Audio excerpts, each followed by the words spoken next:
오늘도 이렇게 예배할 수 있음이 기쁨이며 또한 감사임을 고백합니다. 매일 진짜 살얼음판을 걷는 듯한 느낌을 사는 것 같아요. 확진자가 좀 굉장히 많이 나오고 또 가족 중에 확진자가 나오면 어떡하나 그런 염려도 있잖아요. 저희도 매일 그런 위기 속에서 살아갑니다. 그럼에도 불구하고 또 이렇게 예배할 수 있다라는 게 하나님 앞에 참 감사한 이유가 아닐 수 없습니다. 오늘은 이 폼을 바꾸자라는 말씀의 제목으로 함께 은혜를 나누고자 합니다. 주중에 우리 둘째에게 물었습니다. 은유야, 폼하면 무엇이 떠오르니? 그러자 제가 예상하지 않은 뜻밖의 대답이 나왔습니다. 클렌징 폼이요. 아, 그 폼도 있구나. 저는 그것을 대답하려고 상상도 못했습니다. 거기서 말하는 폼은 거품의 폼이죠. 예. 우리 아이는 클렌징 폼을 생각하더라고요.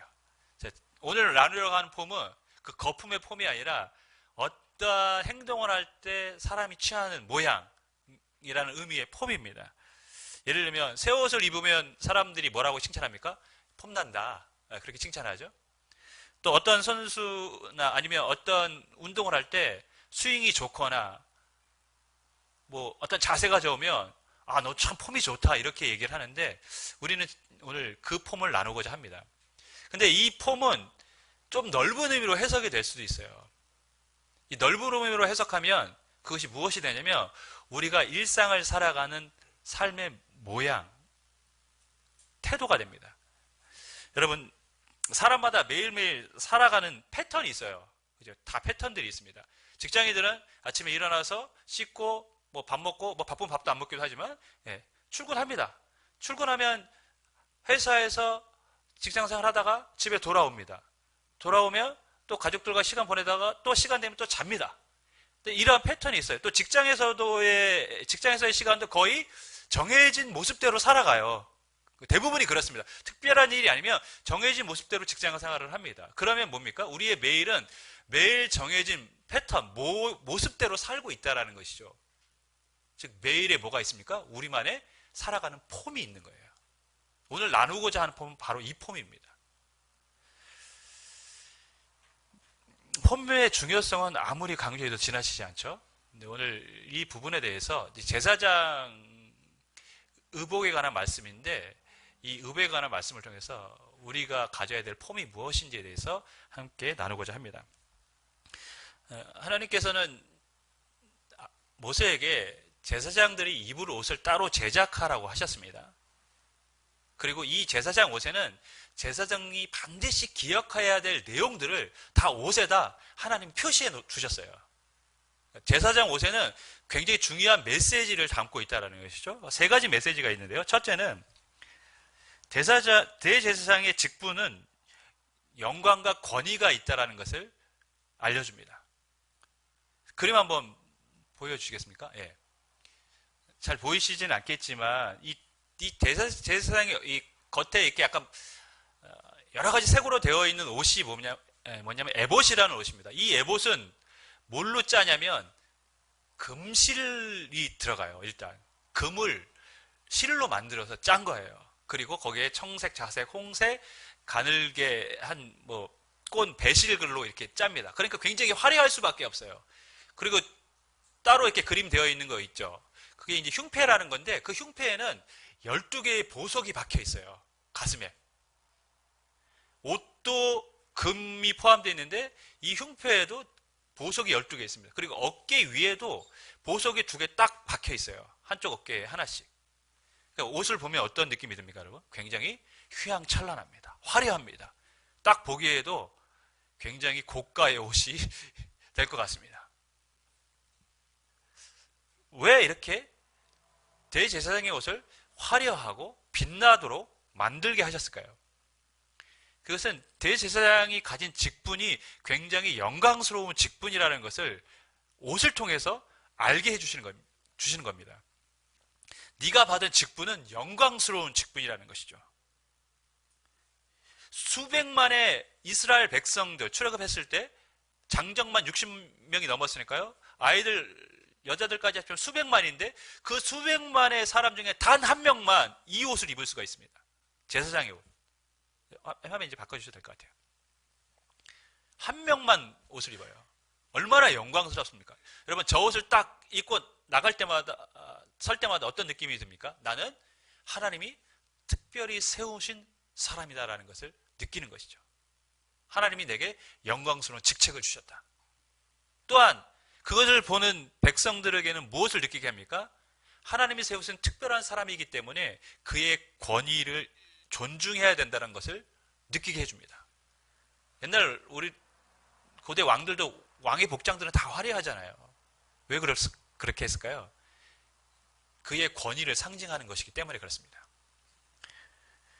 제사장의 옷은 화려합니다. 찬란합니다.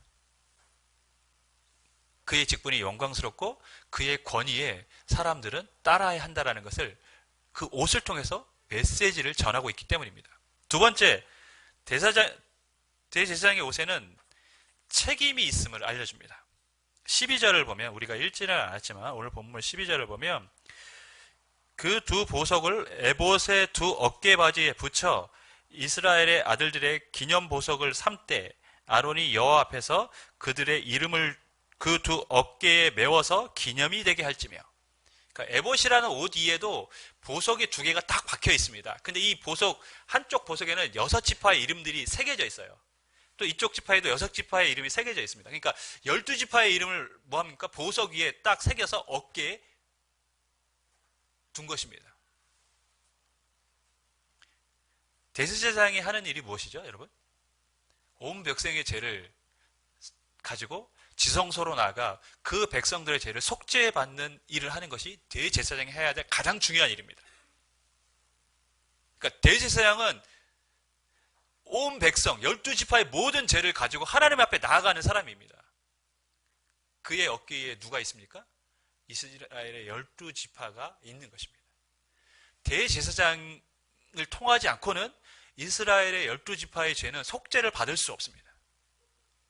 그들의 죄가 그의 어깨에 메어져 있는 것입니다.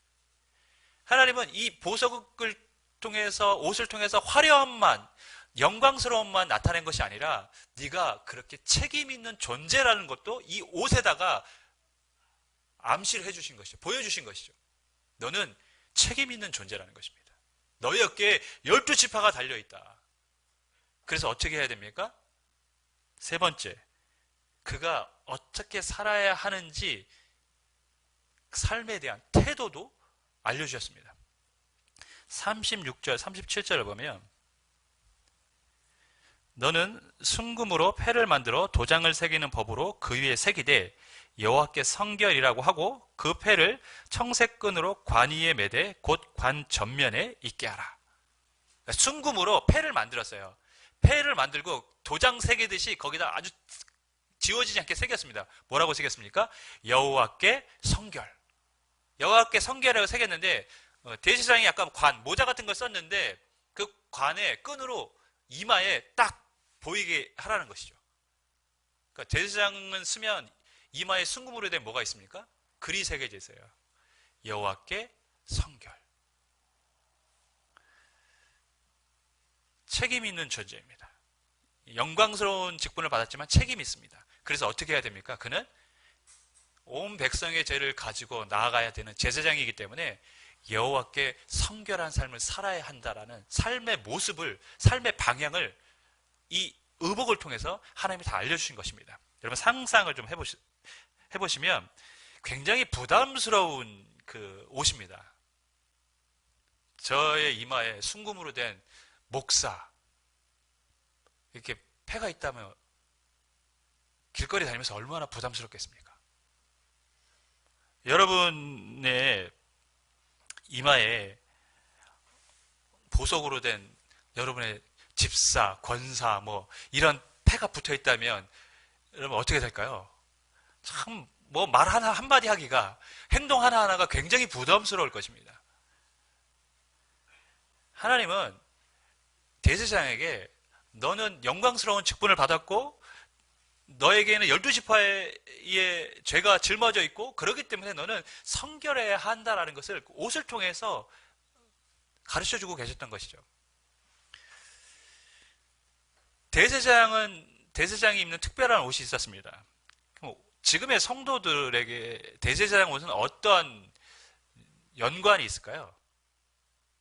신약 성경을 보면 베드로는 우리에게 뭐라고 얘기했냐면 왕 같은 제사장이라고 했습니다. 그럼 구약에는 대제사장이 한 명이었기 때문에 그 한 명만을 위한 특별한 옷이 존재했습니다. 근데 신약에 오면 모든 사람이 다 제사장이랍니다. 왕 같은 제사장이라고 합니다. 그 말은 모든 그리스도인들이 입어야 할 특별한 옷이 있다라는 것이죠. 그 옷이 무엇일까요? 그것은 제가 지난번에 여러분과 세례식 날 말씀을 드렸던 부분에도 있습니다.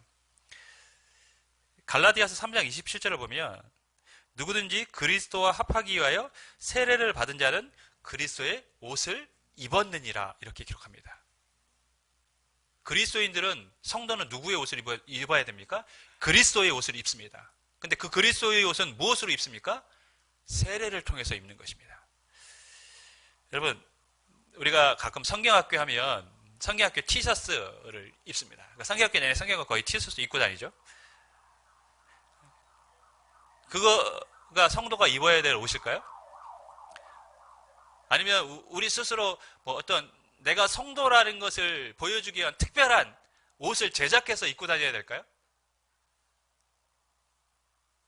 어떤 사람이 하는 것처럼 십자가 목걸이를 하고 다닌다든가 아니면 차 뒤에 극동방송 스티커 붙이고 다니면 우리가 그리스도의 옷을 입은 것입니까?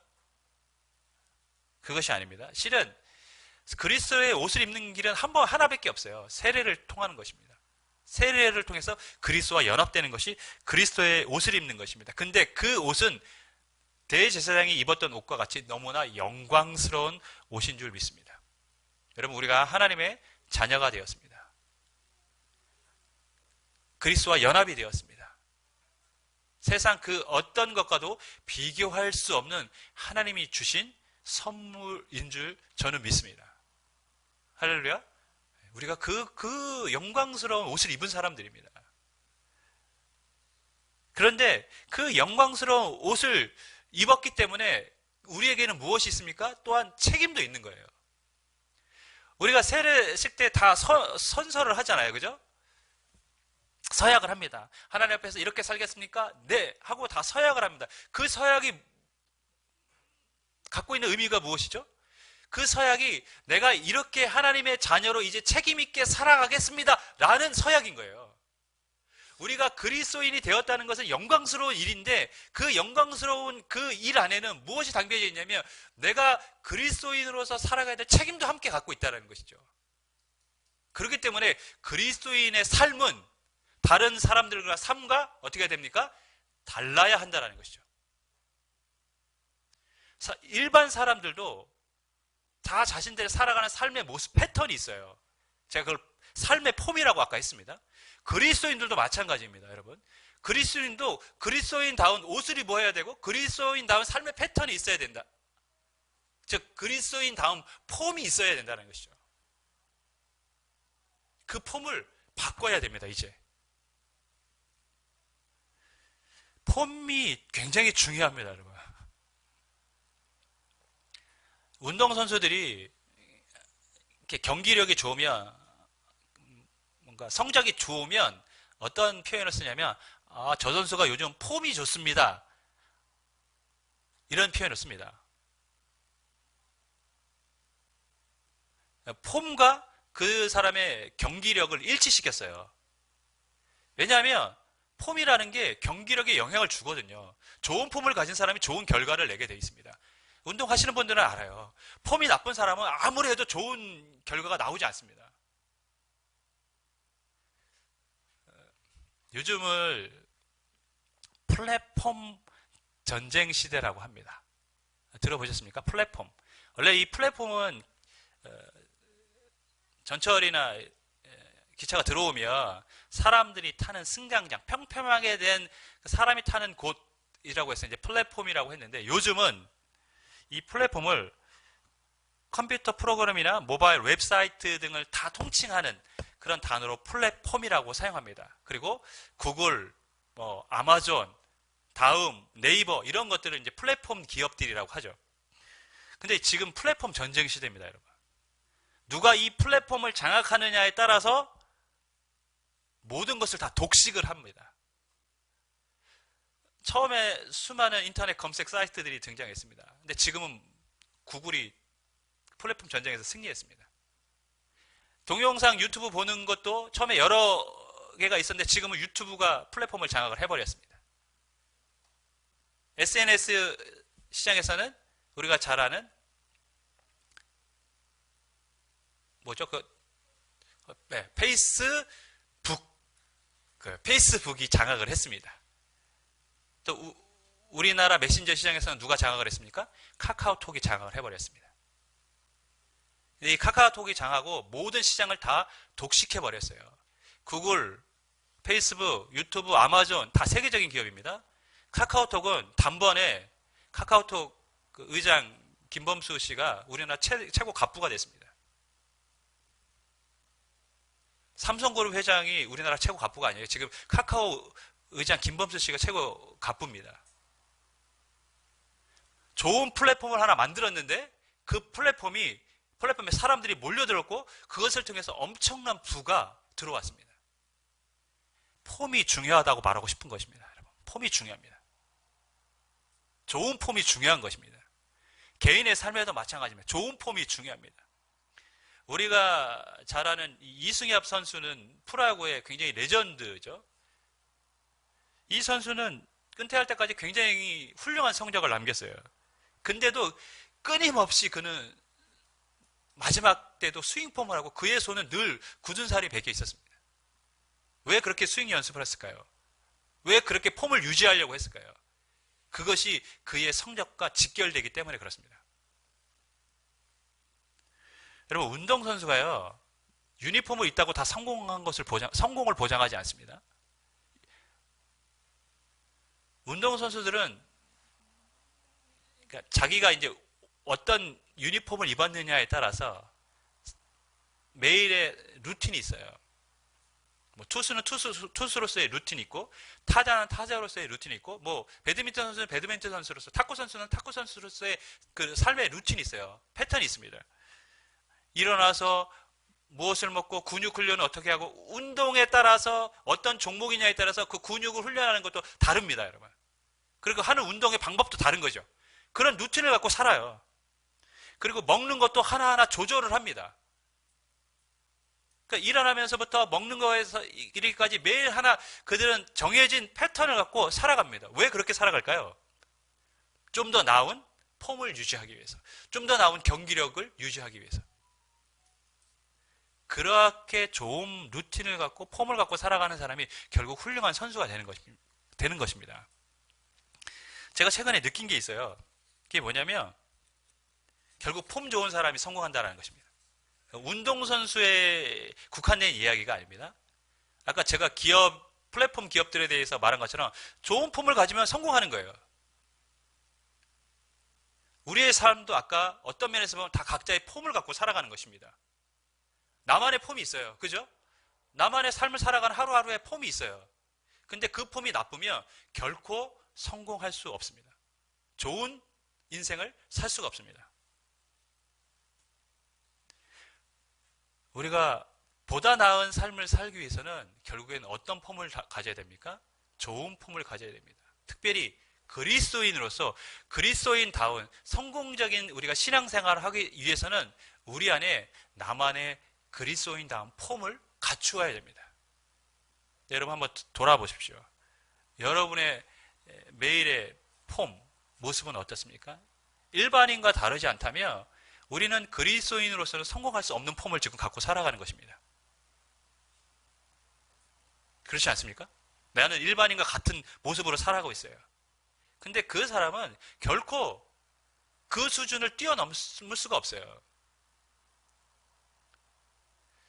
아이들 요즘 이제 공부하는 것 때문에 제가 이제 고민이 많은데, 우리 세연이가 이제 고등학교 올라가서 결국 이렇게 조언을 해주는 사람들을 보면 결국에 공부에 좋은 습관을 갖는 아이들이 좋은 결과를 낸다는 것입니다. 그 좋은 습관이 뭡니까? 매일의 폼이 매일 공부하는 패턴이 정해진 아이들이 습관인 것이죠. 그 습관이 좋은 애들이 결국 좋은 성적을 낸다는 것입니다. 우리의 인생도 마찬가지입니다, 여러분. 내가 지금 안 좋은 패턴대로 살면서 내 인생이 바뀌어지길 기대한다면 그거는 정말 말도 안 되는 이야기죠. 일어날 수 없는 일입니다. 삶의 좋은 폼을 만들어야 됩니다. 지금이라도.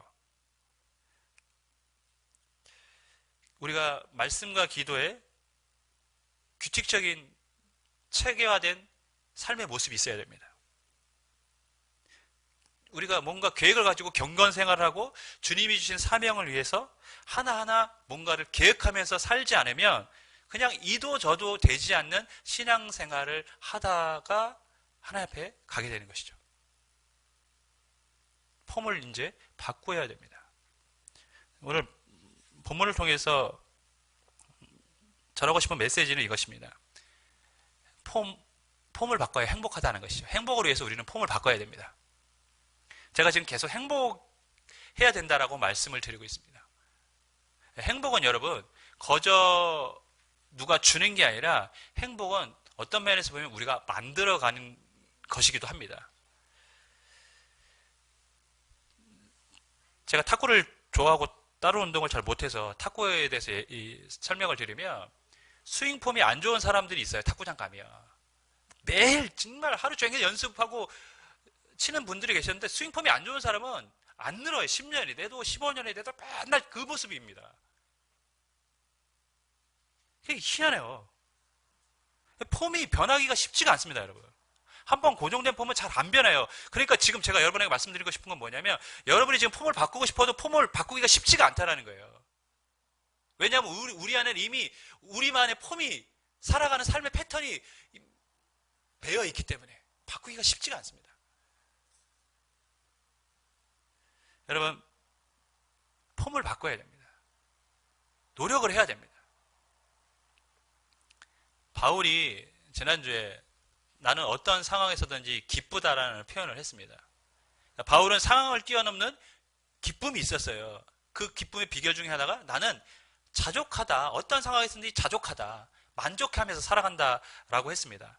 근데 우리가 이 말을 오해하지 말아야 됩니다, 여러분. 그러니까 바울이 자족하다고 말하는 것은 바울이 아무것도 하지 않고 그냥 모든 상황을 받아들인다는 의미가 아닙니다, 여러분.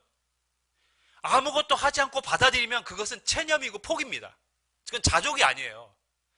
바울은 어떤 상황이지만 자기가 할 수 있는 최선의 노력을 한 겁니다. 그 결과가 자신에게 만족스럽지 못할 수도 있지만 자신은 최선을 다했기 때문에 그것에 대해서 만족해 한다는 것이죠. 아무것도 하지 않고 그냥 받아들이는 것은 그거는 그냥 체념하고 살아가는 겁니다. 행복이 뭐라고요? 다행행자의 복복자입니다. 다행히 복이 임했다는 거예요. 그 말은 복이 아예 없다라는 것이 아니라 내가 기대한 만큼은 아니지만 무언가 그래도 복이라는 게 임했다는 것이죠. 우리가 우리 삶을 변화를 위해서 노력을 시작하면 우리가 만족할 만한 수준은 아닐 수 있지만 우리의 삶의 변화가 나타나기 시작하며 그때 우리가 무엇을 느낍니까? 행복이라는 것을 느끼게 된다는 것입니다. 폼을 바꿔야 됩니다, 여러분. 지금까지 여러분 살아온 매일의 삶의 폼, 여러분의 모습을 한번 보십시오. 제가 지금 50 살면서 제일 지금 후회하고 반성하는 것 중에 하나가 제대로 된 폼을 갖추지 못했다는 것이에요. 그래서 제가 지금 폼을 바꾸려고 노력을 하고 있습니다. 난 폼을 바꿔야겠다. 남은 인생이라도 하나님 앞에 좀 더 잘 살아보고 싶어서 폼을 바꿔야 된다는 결단이 제 안에 있습니다. 폼을 바꿔야 됩니다. 바꾸지 않으면 똑같은 인생 사는 것입니다. 그런데 폼을 바꾸기 위해서는 뭘 해야 됩니까? 지겨운 반복 훈련을 해야 합니다. 두 번째 메시지입니다. 폼을 바꾸는 건 여러분 굉장히 지겨운 일입니다. 우리 운동해본 우리 이판선 집사님도 잘 아실 거예요. 폼 바꾸는 게 얼마나 어려운지. 진짜 안 바뀝니다, 여러분. 탁구 치시는 분들 중에 스윙이 굉장히 희한하신 분이 있어요. 원래는 탁구 라켓이 그대로 왔다 그대로 가야 일정하게 맞는 거 아닙니까? 근데 라켓을 이렇게 뒤집어요, 이렇게 항상. 근데 잘 칠 수가 없어요. 근데 희한한 거는 연습할 때는 이렇게 치면 되죠? 합니다. 근데 공만 오면 이래요. 너무 희한한 거예요. 분명히 빈 라켓만 들고 공이 없을 때는 이렇게 하세요. 이렇게 하면 되는 거죠? 공만 오면 이래요. 그게 이제 몸에 배어있는 게 공이 오면 그대로 반응을 하는 겁니다. 그래서 잘못된 폼이 무서운 겁니다, 여러분. 잘못된 폼은 어떠한 상황에서든지 그렇게 나와요, 그냥. 우리가 잘못된 폼을 갖고 살아가면 그 폼 그대로 나오게 돼 있습니다. 무의식적으로 나오는 겁니다. 좋은 신앙생활, 좋은 인생을 살 수가 없어요. 그 폼을 가지고는. 근데 폼을 바꾸려면 정말 지겨운 연습을 해야 됩니다. 사람들이 하다가 포기해요. 왜요? 금방 안 바뀌니까. 포기합니다. 그러니까 제자리에, 늘 제자리에. 부단히 폼을 연습하시는 분은 결국에는 폼이 바뀌고 실력이 급격하게 들어갑니다. 엄청 정체될 것 같은데 폼이 바뀌는 순간 굉장히 실력이 향상되는 것을 제가 보게 됩니다.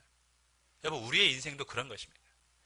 우리가 그리스도인다운 폼을 갖고 살아야 되는데 그게 몸에 배어있지 않으면 바꾸기가 쉽지가 않아요. 그런데 분명한 사실은 우리가 그 폼을 바꾸려고 부단히 지겹지만 매일의 삶을 시작하면 결국에는 폼이 바뀔 날이 올 것이고 그때는 기대하지 않았던 그 이상의 우리의 달라진 삶을 여러분이 경험하게 될 줄 믿습니다. 지겹더라도 기도와 말씀의 훈련을 쌓으셔야 합니다. 내게 주님이 주신 사명이 있고 내가 주님을 향해 받은 은사가 있다면 그것을 어떻게 발전시킬까 고민하셔야 됩니다. 그리고 노력해야 합니다. 그때부터 주님을 믿는 삶의 능력이 우리 삶에 나타나게 될 것입니다. 저는 제가 굉장히 추상적인 목표를 갖고 살았다. 그렇게 깨달았어요. 딱 보십니다. 하나님 나라를 세우려고 하는 게 얼마나 추상적입니까? 그죠? 하나님 나라를 세우고 모든 교회가 다 갖고 있는 이야기예요. 이게 추상적. 내가 지금 굉장히 추상적인 목표를 갖고 사역을 했구나. 좀 구체적인 목표를 갖고 사역을 해야겠다. 이런 생각이 요즘 들고 있습니다. 그리고 저는 요즘 제 사역의 목적이면 물론 하나님 나라를 세워가는 것이 우리 사역의 목적입니다. 가장 중요한 목적이죠. 하지만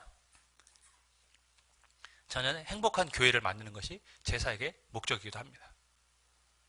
가정이 행복해지길 바라고 교회가 행복해지길 바라고 우리 교회를 통해서 세상 사람들이 행복해졌으면 좋겠다는 그런 마음이 있습니다. 행복을 만드는 교회. 저는 행복을 만들고 싶습니다. 행복은요, 거저 누가 주지 않습니다. 우리의 삶을 노력을 통해서 만들어가는 과정일 수도 있고 또 우리가 하나님이 주신 그런 마음, 자족하는 마음이나 주님의 신뢰하는 마음을 통해서 행복을 우리가 누릴 수도 있는 것입니다. 주 안에 사랑하는 여러분, 저와 여러분이 행복한 가정, 행복한 교회, 행복한 세상을 만드는 그러한 역할을 감당할 수 있기를 주님의 이름으로 간절히 축원하겠습니다. 우리 삶의 변화는 폼을 바꾸는 데부터 시작합니다. 폼을 바꾸십시오. 한번 돌아보시고 내가 바꿔야 될 것이 무엇인지 한번 결단해 보시고 폼을 바꾸신다면 분명히 다른 결과물을 얻게 될 줄 믿습니다. 기도하겠습니다.